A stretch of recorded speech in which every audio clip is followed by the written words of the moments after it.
Hi viewers, మనం వచ్చేసి 10వ తరగతి తమిళనాడు గవర్నమెంట్ తెలుగు చూస్తూ ఉన్నాము. బసవేశ్వర పరిణయము పాల్కురికి సోమనాథుడు అనేటువంటి ఆయన రచించడం జరిగింది.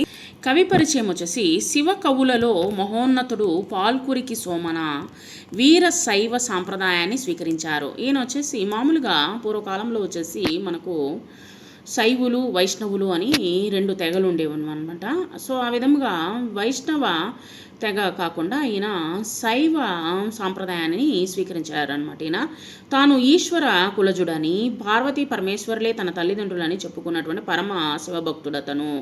సోమన ఎంతటి శివభక్తుడో అంతటి ప్రజాకవి కూడా. వచ్చేసి తెలుగు తోటలో తెలుగు వాళ్ళ కోసము తెలుగు ఛందస్సు ద్విపదలో పాటలు పాడినటువంటి కోకిల పాల్కురికి సోమన అని సమగ్రాంధ్ర సాహిత్యంలో ఆరుద్ర అన్నారనమాట. ఆయన బసవేశ్వరుని మీద అచంచల భక్తి, అంటే బసవేశ్వరుడు అంటే వచ్చేసి శివుని మీద ఉన్నటువంటి అమితమైనటువంటి భక్తి విశ్వాసాలను పెంచుకొని ఆ మహాత్ముని యొక్క జీవితము బోధనల ఆధారంగా అనేక రచనలు చేశారు. ఈయన సోమన సంస్కృతము, తెలుగు, కన్నడ భాషను మూడింటిలోనూ గ్రంథాలు రచించారు. బసవ పురాణము, పండితారాధ్య చరిత్ర, సోమనాథాస్తవము, తర్వాత అనుభవ సారము, చెన్నమల్లు సీసాలు, వృషధిప శతకము, బసవోదాహరణము మొదలైనవి ఈయన ప్రసిద్ధమైనటువంటి కావ్యాలు, ఈయన రచించినటువంటి కావ్యాలు అనమాట. ఈయన వచ్చేసి తెలుగు, కన్నడ, సంస్కృతంలో రాయడం జరిగింది.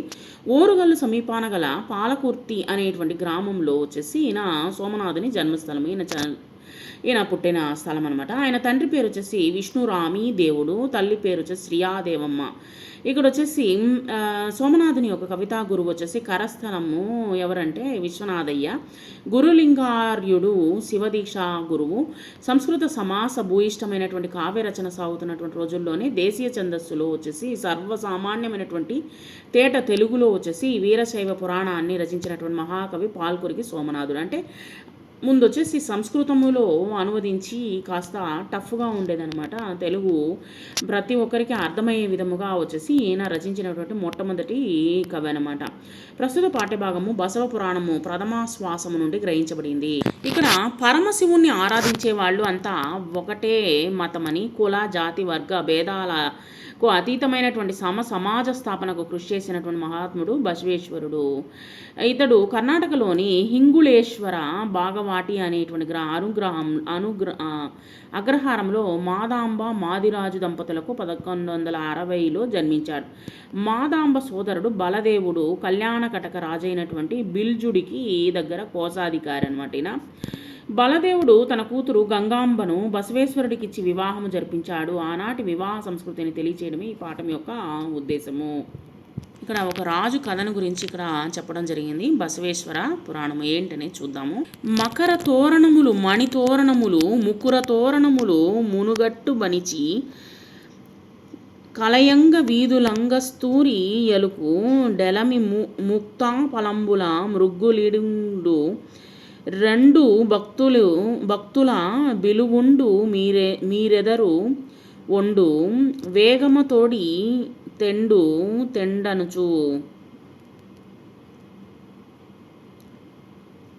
ఇక్కడ బసవేశ్వరుడు పెళ్లికి అంగీకరించగానే బలదేవ దండనాయకుడు పట్టణమంతా మకర తోరణాలు, మణిపూరణాలు, మరిని తోరణాలు, మల్లెపూల యొక్క తోరణాలు కట్టించేందుకు ఆజ్ఞాపించాడనమాట.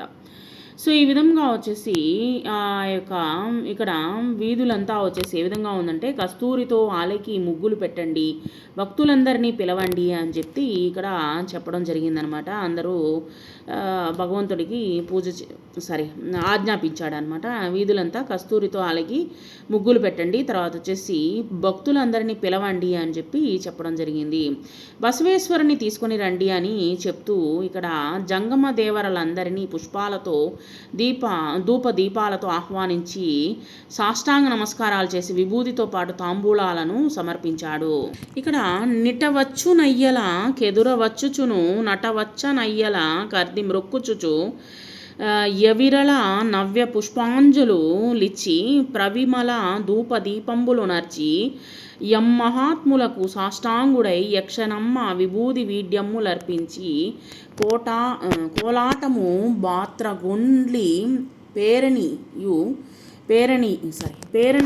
గేలిక జోకయు లీల నటింప ఇక్కడ వచ్చేసి ఇక్కడ అందరినీ పిలిపించి అక్కడ వచ్చేసి తోరణాలు కట్టించి, తర్వాత పూల తోరణాలు, మల్లె తోరణాలు, కస్తూరితో అలంకరించిన ముగ్గులు పెట్టించి, తర్వాత వచ్చేసి అక్కడ ఉన్నటువంటి హడావిడి అంతా చేస్తూ ఉన్నారనమాట.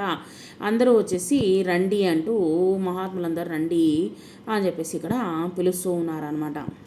బాయక చాంగుబళాయను శబ్దమాయతి నాక సంబంధి గూర్నిల్ల నలిరేగి వేణు వీణా వాద్య వితతు లులియుచు లీలతో నొక్కట మ్రోయ నానంద గీతంబు లగ్గించువారు పూని శంకర గీతములు పాడువారు జతి గీతముల మీద జప్పట నిలుచు నతిశయ శివభక్తి నాడుడేవారు.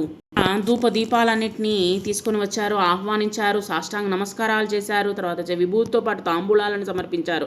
ఆ సందర్భంగా కోలాటం ఏ విధంగా ఉందంటే, బహురూపులు అంటే చాలామంది వచ్చారు, గొండ్లి, పేరణి, కేళిక మొదలైనటువంటి నృత్యాలన్నమాట. ఇవి వచ్చేసి కోలాటము సందర్భంగా వచ్చేసి ఈ యొక్క పెళ్లి సందర్భంగా వచ్చేసి కోలాటము, బహురూపులు, గొండ్లి, పేరణి, కేళిక అనేటువంటి నృత్యాలన్నమాట చేస్తూ చాంగుబళ అనేటువంటి శబ్దాలు ఆకాశాన్ని అంటే విధముగా మార్మోగుతుండగా, వేణువు, వీణావాద్య తంత్రులన్నీ మోగుతుండగా కొందరు ఆనంద గీతాలు పాడారు. ఇక్కడ వచ్చేసి మృక్కి శివానందమున దమ్ముమరచి నిక్కపు సుఖమున నిద్రించువారు నిఖిల మహేశ్వర నికరంబు నిట్లు సుఖలీల గొలువున్నచో బసవయ్య యప్పాద జలముల నభిషక్తుడగుచు నొప్పి దివ్యాంబర యుగ్మంబు ఛాతి బసితంపు నెరవూత పలుచగా బూసి నొసల ద్రిపుండ్ర మొప్పెసగా ధరించి